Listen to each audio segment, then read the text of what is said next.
Hi, welcome to How to Repair. Customers are always very confused when purchasing fan oven elements because they all look alike. So we're going to do a 360 rotational view of our part number 6557. And this will have detailed measurements for all the mounting so you can match it up to your existing element. Firstly, let me explain the numbers you can see on the screen here. Our part number is 6557.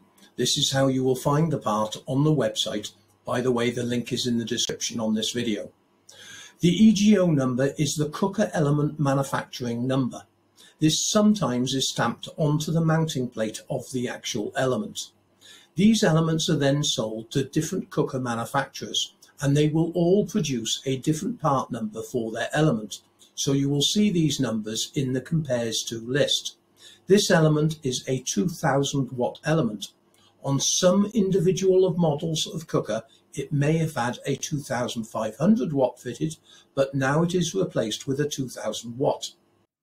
The link for this element is in the description below, and it fits 30 brands and over 2,800 models, which are all listed on the actual product themselves. So you need to make sure that your model number is showing there.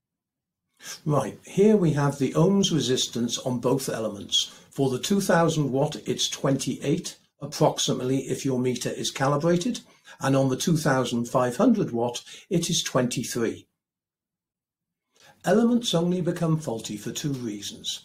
The first reason is an element may have earth leakage, meaning that you are tripping the RCD supply in the house when you turn the cooker on.